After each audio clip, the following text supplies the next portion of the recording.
Hey, what is up YouTube? This is the Merman Master coming at you guys from the Team Time Riders YouTube channel today with a brand new video for you all. And today you guys can probably tell what's coming. This is going to be a Dark Lord deck profile.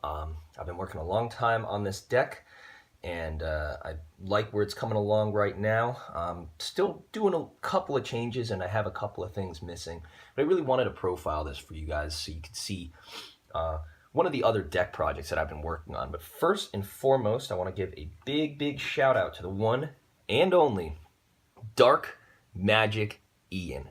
Dark Magic Ian was the one who hooked me up with this deck, as well as with some of the other cards in this deck. I'm trying to see if I can get this deck all secret rare, just kind of like my other secret rare deck, just to have a little bit of fun with the strategy. But with that being said, guys, no more talking, and I'm going to get into the profile.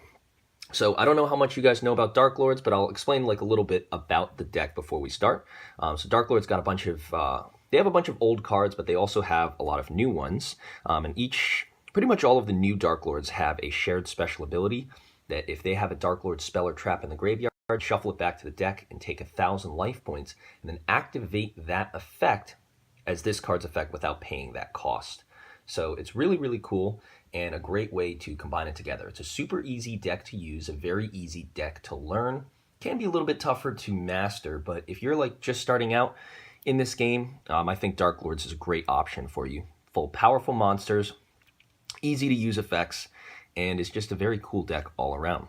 So guys, starting out with the first cards, we have 3 copies of Dark Lord Yugioh. She's your main gal, and her effect is one of the best ones in the entire deck. You can discard her and any other Dark Lord card from your hand to the graveyard to draw 2 cards from your deck. Each one of those effects can be only activated once per turn.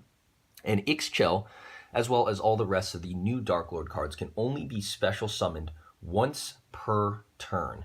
Doesn't matter how it's done, whether with a spell, trap, from the deck, from the graveyard, from your hand, wherever, they can only be special summoned once per turn. So if you special summon Yugioh or any of the other ones once already, you cannot special summon them anymore. But she's really good.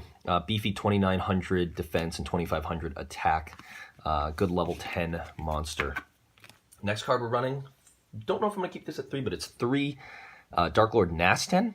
He's kind of like an Abyss Megalo. Discard any 2 Dark Lord cards and special summon him to the field. Also really awesome because you don't have too many hand special summons, and sometimes your hands can clog with Dark Lords. Nasten will unbrick your hands, get things to the graveyard so you can activate their effect to return them back into the deck. It's all around a really cool card to have in here. So I might bump him down to 2. I haven't decided yet. The next card we're running is the best of the old Dark Lords. This guy's a blast from the past, Dark Lord Superbia. His effect is when he's special summoned from the graveyard, you can select a fairy type monster in the grave and special summon that monster, and every Dark Lord monster is a dark fairy type monster. So this is also a really awesome card to have. Level 8 does factor in a little bit. And now getting into the one of Dark Lords, we have one Dark Lord Amdusk. Amdusk is it's quite good actually. Discard any 2 cards from your hand, any 2 Dark Lord cards from your hand to the graveyard, and then add any Dark Lord card from your graveyard back to your hand. Also a great way to set up your graveyard and get back things like Yugioh to go into more plays. Pretty good card. Next card we have is one Dark Lord Morningstar. A lot of people do not run this. This is the Lucifer card. I like this card because he can get big. He has targeting protection while you control another Dark Lord monster, and combines together really well. He can boost his attack points by sending Dark Lords from the top of your deck to the graveyard equal to the number you control. And it's like a great OTK and game-ending enabler. Every Dark Lord in this deck, of course, can be searched as well. He combos very well with the next card that I have in the deck, is one copy of Dark Lord Zerato.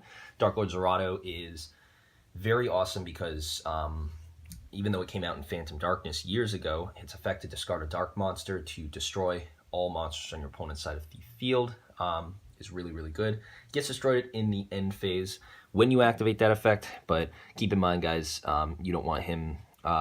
Chances are you're probably going to end the game before his effect comes up. I might bump him up to 2. Haven't really decided yet. Now, that's the last of the Dark Lords, and we're running one small engine in here. We're running 3 copies of Star Seraph Scepter and 3 copies of Star Seraph Sovereignty. You don't do a lot of normal summoning in the Dark Lord deck, if any at all. These guys are really good for gaining you a lot of advantage, pushing through stuff. Dark Lords do like to gain as much advantage as possible. I always run these with Delteros, or if I want to have a little bit of fun, I'll run a number 10 Illuminite in the deck, which actually has come in handy in a number of different situations. These guys are really good for those 3 material XYZ monsters, because Scepter can search Sovereignty, and if you have a Sovereignty in your hand before you search, you can special summon that one, special summon Sovereignty. When it's special summon, will draw you a card, you reveal it. If it's a Star Seraph, such as Scepter or Sovereignty itself, you can special summon that monster to the field. And then when you overlay a rank 3 monster with Scepter, or a 3XYZ material monster with Scepter, you can destroy a card your opponent controls, and if you do, draw a card, and you can stack multiple Scepters. So if you make a XYZ monster with 2 or 3 Scepters, you get to pop 3 cards and draw 3. And that's in addition to all the draws you can get. Scepter can be used for others. Sovereignty can only be used for rank 3 XYZ materials. But since we haven't seen these cards in a while, I figured they were good to explain. It's 18 monster count. I'm actually missing 2 Christias in here. I ended up ordering a couple of secret rare first deads that came in much worse condition than I was expecting, and so I had to return them. But that being said, guys, let's move on to the spells and traps. Starting off first, very, very simple. Banishment of the Dark Lords. Simple, easy, good. Search any Dark Lord card from your deck to your hand, including the spells and traps. Awesome, self-explanatory. You can do it more than once per turn if you have a special summon monster. So that's basically the rota of the deck. This is the monster reborn of the deck. Dark Lord Contact, to special summon any Dark Lord monster from your grave in defense position. If you special summon the Dark Lord Superbia, you can special summon another one, such as Zerato or even Christia if you have it in the deck. And if you want to do that, then you can go into like a rank play, 8 play if you want. I don't do it too often, but it is an option. Next card we're running is 3 Lure of Darkness. I'm very split on this. It's very, very good draw power, but the Dark Lord monsters are not as high in number as you might want them to be in a deck like this. So unfortunately, Allure of Darkness can sometimes backfire on you and take valuable Dark Lord monsters out of your hand, but that's okay. Next card we're running is 3 Trade-In. I kind of want to get these secret rare just so that I can secret rare out the entire deck. Very, very good card. Discard any level 8, draw 2 cards. Great way to get Superbias, Zerato, even Christias to the graveyard. Will be better when I have Christia. Can be dead, but most of the time it's not.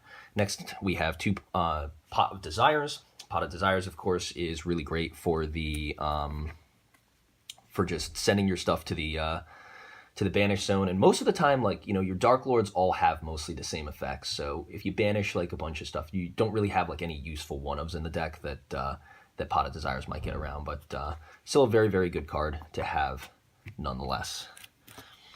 Next, we're going to go on to the 1-ofs, and first it's Monster Reborn. Pretty self-explanatory, very good card. Same thing with Soul Charge, Reborn stuff.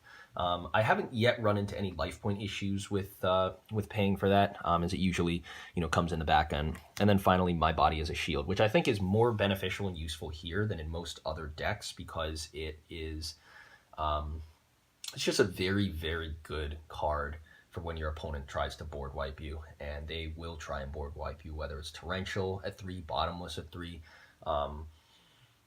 Raigeki, Dark Hole, whatever it is, they'll try to get at you.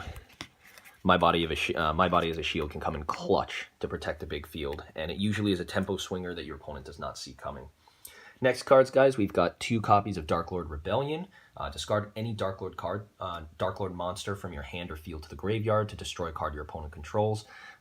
You can chain this on their turn, and then if you control a Dark Lord monster who has that effect, you can pay 1,000 life points, shuffle it back in the deck, and chain it again. So very cool. Lots of interesting recycling. Same thing with Dark Lord Enchantment. Works the same way, except it lets you steal a monster your opponent controls. And if you do this on your turn with one of the Dark Lord monster's effects, or you ditch this to the graveyard with Nastin, then you can activate Nastin's effect to send enchantment back to the deck to steal something your opponent controls and possibly go for an OTK play from there, or XYZ, or if you play links or whatever, link it away.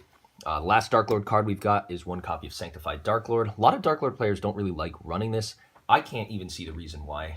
It's basically an effect failure, and you gain a bunch of life points if the monster you negated has high attack. So you negate the effect and then gain life points equal to its attack. And it's just a really, really good card. I definitely recommend running it. I like it at 1. Wouldn't put it at any more than that because they're all easily searchable. So that's another really good thing about the deck. And then the last thing, can't have this deck completed without Eradicator, Epidemic Virus. Literally every single one of your monsters is plus 2,500 attack power. The only thing I think is Tezcatlipoca, or it's Amdusk is the one. I don't actually run Tezcatlipoca. I thought about taking out 1 Nastin and putting it in, but haven't really tested with that yet, so the results are inconclusive. But this is a very awesome card for just searching, for ditching your opponent's stuff. A lot of people have also started running Vanity's Fiend in the deck. I have a playset of Vanity's Fiend. I had it in the deck, but I noticed that, the deck came around summoning Vanity's Fiend. So I'm testing out like a couple of different things. If you guys want to see a Vanity's Fiend deck profile with the Darklords, just let me know. It should be easy for me to throw that together. But you combine Vanity's Fiend, an Eradicator Epidemic Virus, and then like a powerful XYZ that negates like number 90 or number, I think it's 38, Hope Harbinger. You combine all of those guys together, you can make a board that your opponent is going to be like nearly powerless to break. And usually Vanities plus that, plus like Vanities or Christia plus Hope Harbinger plus the an Eradicator Epidemic Virus. That's practically game. So with that being said, guys, that's going to wrap up the deck profile. 40 cards total in the deck. I don't really have a built extra deck for this, but you can put whatever you want in there. Lots of rank 4s, lots of 3 material rank 4s, such as Masquerade and other things, and some rank 8s or even some rank 10s in there if you want. But it's a really, really cool deck. Definitely recommend trying it out. It's super cheap now thanks to the reprints in Battles of Legend Relentless Revenge. So go pick it up. With that being said, guys, thanks so much for watching the video. This has been the Merman Master with Team Time Riders YouTube channel, and I'm signing out. Catch you guys next time. Peace.